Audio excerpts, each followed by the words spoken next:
Hello everyone, welcome back to the channel. एक Maharatna PSU that is Coal India, उसके numbers आ गए हैं। क्विकली एनालाइज करते हैं कि इसके नंबर्स से क्या इम्पोर्टेंस हमको देखने को मिल रही है।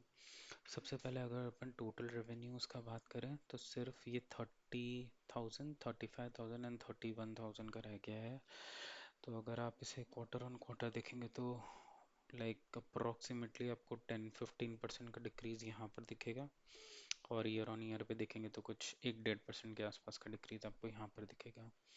एक्सपेंसेस को अगर अपन एनालाइज करें तो एक्सपेंसेस मोर और less in the same range ही है अगर हम देखेंगे तो, right. But quarter on quarter again 15% approx का इंक्रीज आपको यहाँ पर दिख जाएगा, एंड देन 3-2% इंक्रीज यहाँ पर आपको दिख जाएगा।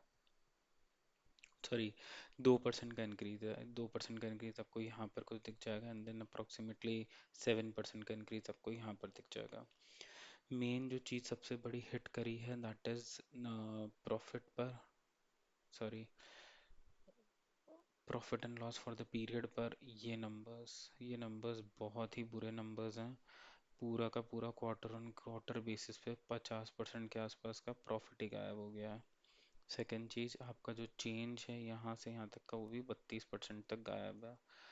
सिर्फ एक ही पॉजिटिव है इसके अंदर कि एक 10 रुपये का डिविडेंड है। अगर आपने बहुत पहले के इन्वेस्टर हो, बहुत लॉन्ग टर्म से होल्ड कर रखा है तो ठीक है, अदरवाइज इसमें नंबर्स यूजुअली बहुत गंदे हैं।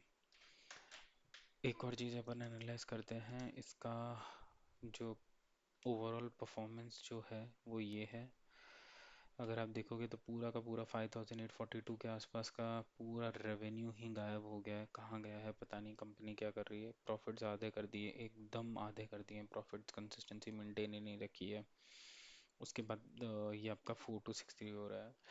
इन माय ओपिनियन ये कंपनी हमारी पहली कंपनी बनेगी जो because of industrialisation and privatisation की वजह से गवर्नमेंट बर्बाद करेगी। वाई? जो नए कोल ब्लॉक्स मिल रहे हैं, जो नया हम इंपोर्ट कर रहे हैं कोल ब्लॉक्स को, जो इंडोनेशिया से इंपोर्ट हो रहे हैं because of low coals thermals के लिए, ये सारा इम्पैक्ट इसकी बैलेंस शीट में आएगा, और धीरे धीरे ये one of the worst performing PSU बन जाएगा, राइट। किसी ज़माने में पीएसयू चाम होते थे इंडिया के, बट ये पीएसयू नहीं बचेगा। That is clear take. अगर आप इसका पी देखोगे 7.67 है, ठीक है। इन्वेस्टेबल है, current price 387 current price investable है। डिविडेंड जोरदार बांट रहा है, अभी भी 10.5 का है, पहले भी इसने 5, 10, 15 अप्रॉक्सीमेटली 30, 40, 50 रुपीज़ तक का मैक्सिमम ये डिविडेंड बांटता ही बांटता है। बट ये company over the period of time गायब हो जाएगी, और max to max on the verge of गायब होने की ही है। 4,000 का प्रॉफिट है, आधा हो चुका है। सब्सिक्वेंट क्वार्टर्स में और नंबर गंदे आने ही वाले हैं, क्योंकि सब कुछ असेट जो है वो ट्रांसफ़र हो रहा है अडानी ग्रुप को। लॉस मतलब बहुत ज़्यादा क्वांटिटी है तो रखो, नया क्वांटिटी तो लेने का बनता नहीं है, और उसके बाद इससे दूर रहो उतना ही अच्छा है कुछ। या अगर आप देखोगे 29,000 क्या है पता नहीं, मुझे तो सही नहीं लग रहा है इस कंपनी में। पीएसयू वैसे भी government is now not in the favour of increasing any shares in PSU और इन्वेस्टिंग एनीथिंग इन पीएसयू। मुझे तो ऐसा ही लगता है, क्योंकि सब कुछ प्राइवेटाइजेशन और सब कुछ अडानी के पास वैसे भी जाने वाला है। तो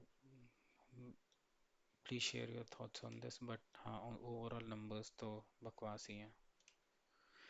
cool, thanks everyone, please subscribe.